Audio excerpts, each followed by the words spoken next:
Everyone, welcome to this week's edition of Show Me How It's Done. My name is Laura Narbonis, and I'm an independent Stampin' Up! Demonstrator here in Edmonton, Alberta, Canada. So welcome to my channel. I've gotten a few lovely messages from some of you recently saying that you've just stumbled across me, and I love hearing that. So if you are new and if you're watching live, please don't hesitate to comment on the video or send me a message. Let me know if there's something that you want to see or something you're interested in, because I love hearing from you guys, and it just made my heart so happy to get those messages. So I'm really excited to see you guys. If this is new to you and it's the first time finding me, make sure to click that like and subscribe button, because then you get notified every Tuesday at noon when I'm live or I post something for you. And then you get to craft with me because it's so fun. I have a whole plethora of other videos too. So if you check out my channel later, you can get lots of other ideas, and please be gracious. Some of the early ones are not very good with filming, but we're working on it here. It's getting a little better as we go. I'm still learning. I'm not a good photographer. Anyways, I wanted to do another Christmas card for you guys because it is November 2023. And if you're like me, then you are probably busy trying to get all the envelopes addressed to all of your family and friends. So if you need some more Christmas cards, I have a very easy card for you. So this card, it's called a fractured card. And it's a technique that has been going all over Pinterest lately. I've been seeing lots of people do various renditions of it. And so I wanted to play with that and see, how hard it is. And I was so pleased to find it's very simple. So at my card club this month, we actually made these 3 designs here on the left. So my ladies and gentlemen had a chance to choose one of the backgrounds that they liked from the Shining Brightly paper package.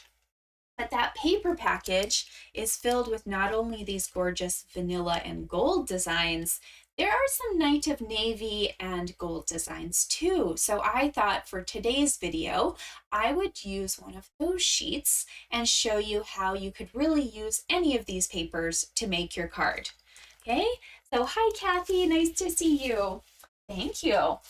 So just so you guys know, my monthly card kits are available to ship out anywhere in Canada. I know some of you are not in Canada, and I apologize, but I do post photos on my Instagram here and there of what we've done, so you can still get the ideas. But if you're in Canada and you want a kit for December, just message me. They're $15 plus $2 shipping, or you can get it free by placing an order on my website, lauranarbonis.stampinup.net. Any order over $35 before shipping and tax will get you a free card kit with 3 surprise cards. And I can tell you December will also be Christmassy because 'tis the season and it's fun. So let's get crafting. I'm going to just keep one of these in our shot because we don't need all 3. And we're going to get busy with our card. So to make the card, if you'd like to follow along with me, you will need a piece of Night of Navy cardstock.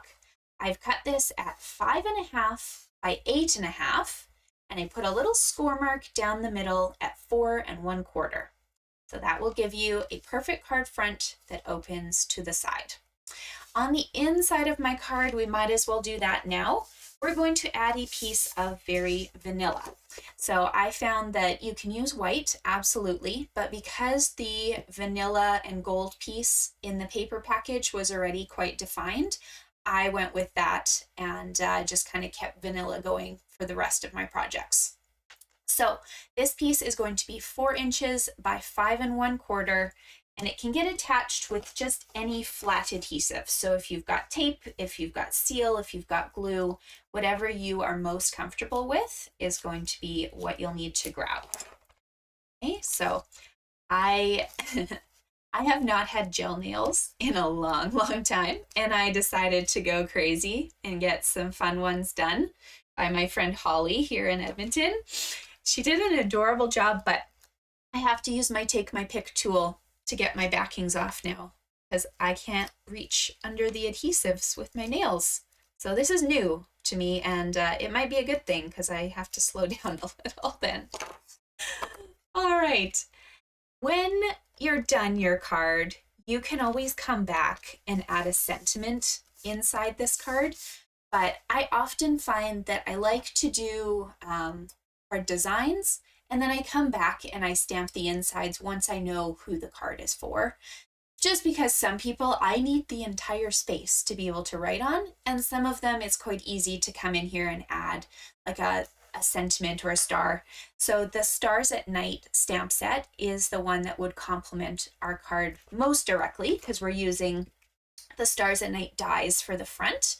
But of course, you're welcome to use anything else that you have on hand too. But I really like this sentiment here. I think that can go for lots of different people. So there's the inside of my card. Come back later and you can go ahead and decorate.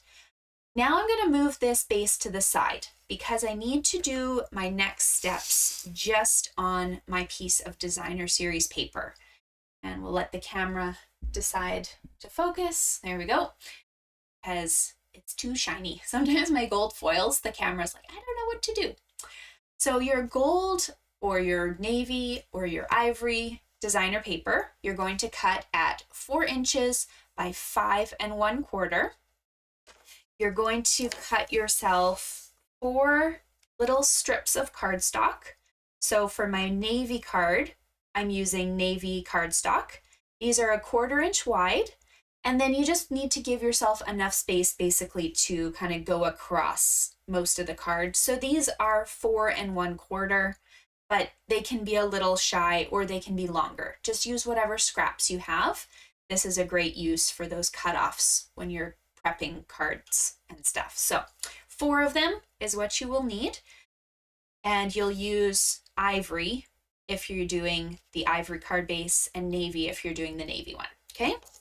Then your next thing to have prepared is a little square. So can you see the stitching on that? This square is from our Stylish Shapes dies. It's the second largest of the squares. But if you do not own this set, you can still do the card. Cut yourself a square that's 2 inches by 2 inches, okay? It will be almost identical to mine. It just will not have the stitching. And I think this is maybe like 1/16 smaller. So don't stress, do a 2 by 2 square. And I did this one out of vanilla, okay? So the vanilla square is where we're gonna start. We're going to put adhesive on the back.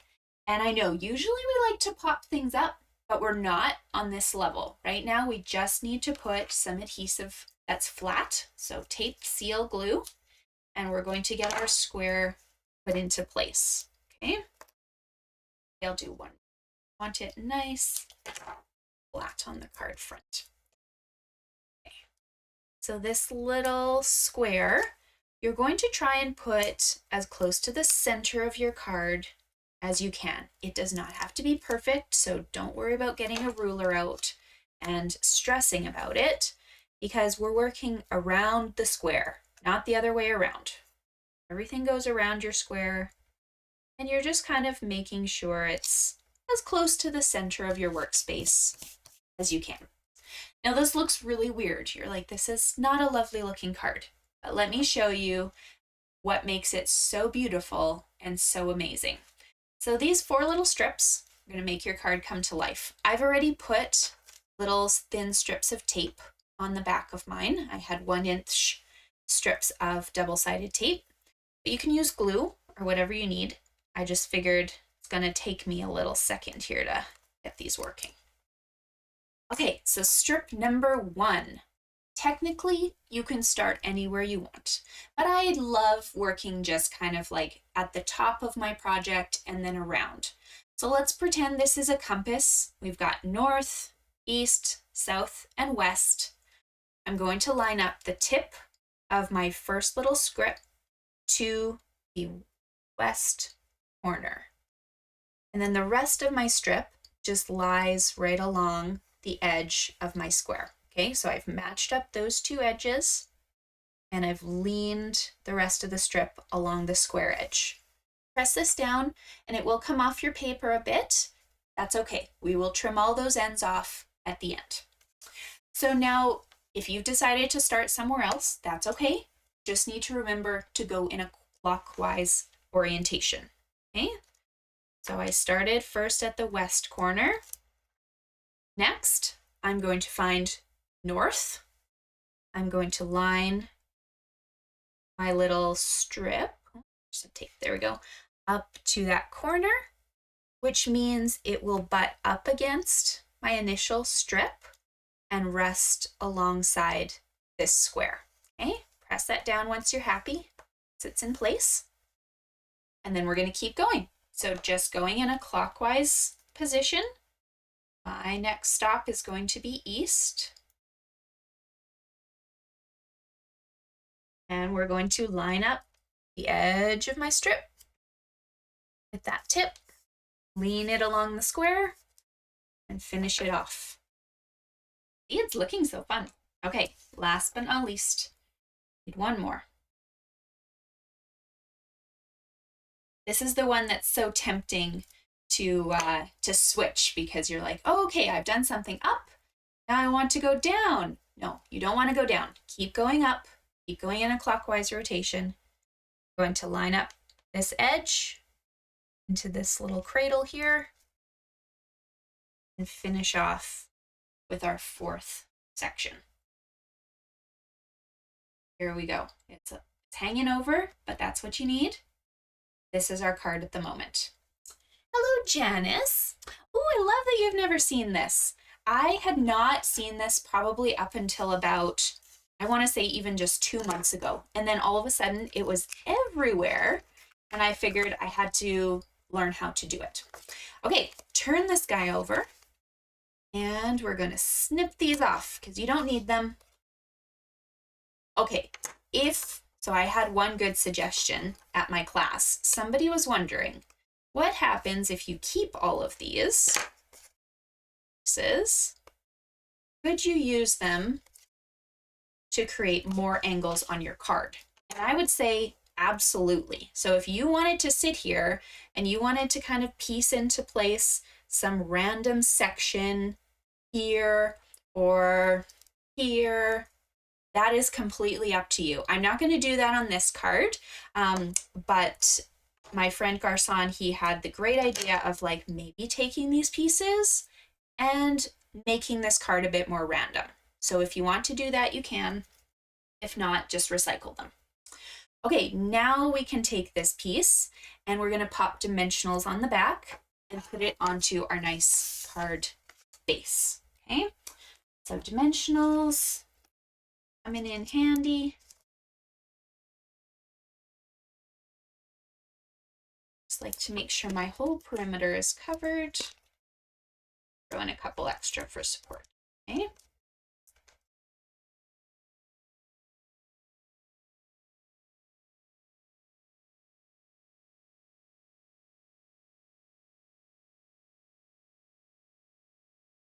There. Okay. Now, at this point, your card is basically the same all the way around, unless you've chosen a piece of paper that has a directional pattern. You know, like if you've got a paper that has trees or some words or something, sometimes you need to pay attention to those being the right way. But for these images, for instance, it doesn't matter. If you've accidentally flipped this over, it's going to look the exact same either way. Okay, so put this onto your card front, making sure you give yourself a nice little navy border all the way around the edge. Okay, now it's time to decorate. So the dies that I'm using, I think I mentioned them earlier, and most of them are not even in here right now. These dies are from a fun little package. It's called the Stars at Night Hybrid Embossing Folder and Dies Duo. Now those can be found in our holiday catalog. They are retiring though. Okay, so I've marked the page 17 in the 2023 catalog. The stamp set is retiring. There's no sale on that. But if you love these dies, right now they're 30% off. So they're only $37.80. And you get the die set that I showed you, plus the missing pieces that I'm using in various projects, and this embossing folder, which is amazing. So the reason it's not in my case is I'm doing a specialty class in December. We're going to feature 5 projects, which include cards, ornament, and I haven't decided the last one, with this embossing folder set. So I'm gonna have a lot of fun with that. Maybe I'll show you one sneak peek. Here's one of the cards. Isn't it fun? Okay, that's all you get to see. The ornament is going to be along that same theme. I have a luminary card. So if you want a spot at that December event, just message me and I'll be posting it soon. These guys are great because some of the dies have embossing already on them, and some of the dies will coordinate with the folder so you can get this look too. Now I did debate doing this large star here, which I think would look stunning, but it does kind of take the focus away from that fractured card look. So I just made the choice to use kind of the more circle die for my card. And this one I'm going to pop up on dimensionals. I used our lovely gold foils for this, gold metallic foils. And we're going to use it as our base.